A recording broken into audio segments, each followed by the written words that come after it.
What's going on, my broskiis? My name is Toadski, back again, here to bring you guys yet another One Piece Treasure Cruise video. I didn't get around to getting this video done, but we're finally going to have a look at the PKA versus Sakazuki. This video is going to be giving you guys 3 teams that are able to beat from levels 80 to level 99. So this is going to be probably like the sweet spot where I think most people should be able to get the job done. Of course, once you go past that to level 100 and above, that's where things do get a little shaky in terms of the gimmicks. But of course, if you have the entire full batch, it makes things a lot easier. So I am missing Rare Recruit Garp, so the team that you're seeing here is a little clunky.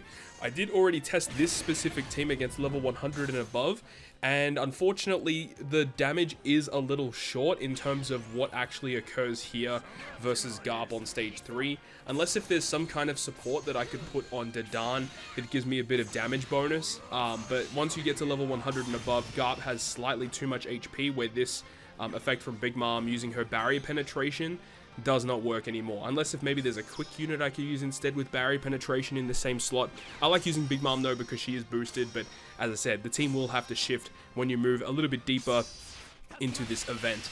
The EX Super of Sabo is really good here to generate the full board of tandem slots to allow you to get around all these gimmicks. We do have double gear 5, so we can use one of them on this stage, which does allow us to get the conditional boost and also inflict the increased damage taken due to the fact that Sabo does have the end of turn healing, which procs Luffy's all of his abilities, which is really cool.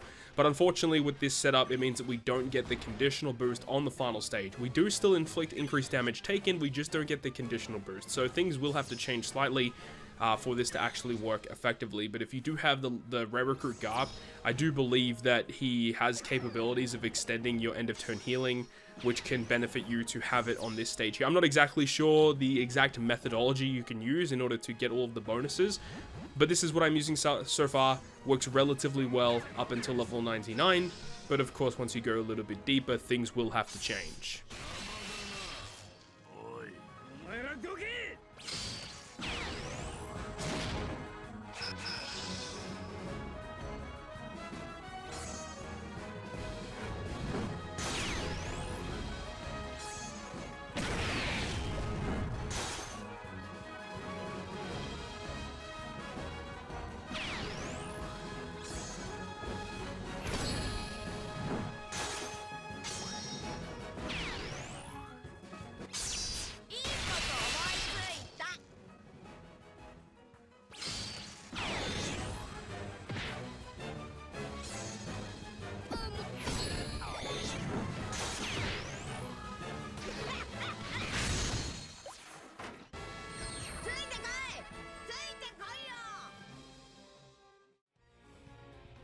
Looking at our next team here is going to be using Sabo as the friend captain, and we're going to be using kind of like a cerebral fighter kind of team with Sanji and Pudding as the main captain.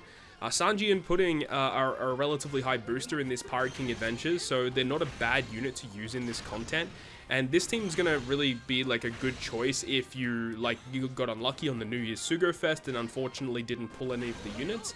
Then a team like this would probably suffice. Of course, up until level 99, once you go to level 100, this team is not going to work as well. Of course, once you go past level 100, you're kind of in the realm where you should be using non-boosted units to help you overcome the difficulty, and you should use the first 100 levels to actually farm your turtles for the Chopper Man missions. That's what I would advise here.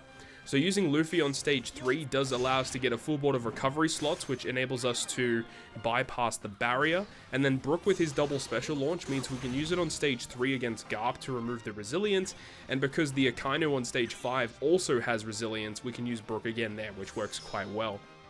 So Sengoku here, of course, he does have the defense up and the damage reduction. We can go ahead and use the Sanji and Pudding special, which is going to give a color affinity boost, making our int characters hit really hard against Sengoku, but it will also remove the enemy's rainbow shield completely. And the increased defense on Sengoku stage here is not significant, so you can actually just use your normal attacks and kind of get through it. You don't have to bring a defense up remover. So as long as you have like decent damage output, it really shouldn't be that big of a deal. A little bit of an added bonus that we get the free-to-play super tandem of Jinbei here, which gives a 1.5 damage bonus to our sign-in characters, which is a kind of a neat thing that we can get access to. And then on the boss stage, we're going to be using Sabo Special, which just gives us more damage on the final stage. Jinbei will remove some increased defense. We also have the free-to-play Robin, who will remove the attack down for us, which is the main reason why she is here. And then we can just do our damage, and that's it. Sabo carries pretty hard in terms of the damage potential, because the Akainu does have the weakened class status, which Sabo actually magnifies with his special ability. So Sabo's a bit of an interesting case, as he works really well against specific bosses with weakness class, and it just works perfectly in this use case. But if the enemy doesn't have a weakness class, then Sabo's special doesn't really help out as much. So Sabo's an interesting character moving forward, but he kind of has great synergy with this team because we're running basically Fighter and Cerebral across the board. So really nice touch here. So really cool team. Of course, if you wanted to use the Sabo as the friend captain instead in this kind of scenario, then yeah, this team works relatively well up until level 99.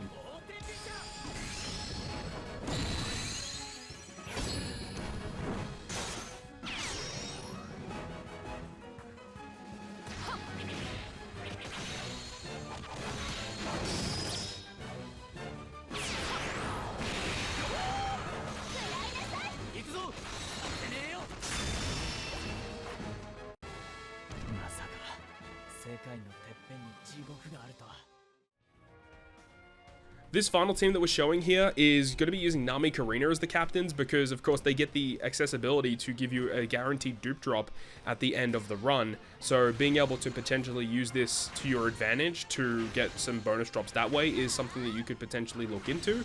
Of course, I don't know if this is going to be an optimal method moving forward, but it is something to look out for, because if you don't want to go ahead and use those friend captains, or you can't find specific friend captains, which I do find a little bit crazy because a lot of people have done pulls, and if you have at least a decent amount of people in your friends list, you probably will see some of them up as your friend captains. So, you know, you can do it that way. And also got to give a massive shout out to the Japanese content creator, Snowman, who is the original creator of this team. Saw this one and thought it was kind of interesting, especially because it has like a lot of accessible units on the team. Of course, Nami and Carina I wouldn't really classify as accessible, but the rest of the team is. So if you do have Nami, Carina, the rest of the units are free to play. So do keep that in mind. And of course, the whole point of this team is to get through it pretty comfortably, actually. Like, there's really no major gimmicks that this team doesn't really deal with. Like, Nami, Carina, we actually use both of their specials on stage 4, and it basically handles all of the debuffs on that stage. And then we just do everything else on the final stage to give us enough damage to get through.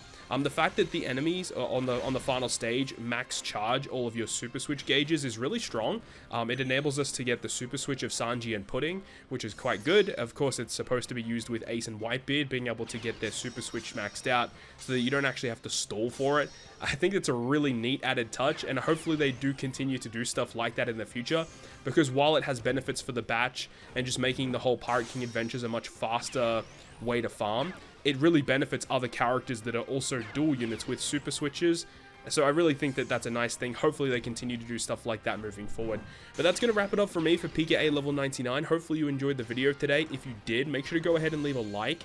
And if you want to stay up to date with all the content I post, including more One Piece Treasure Cruise content, make sure to hit the subscribe button down below. On that, guys, I'll see you guys within the next video.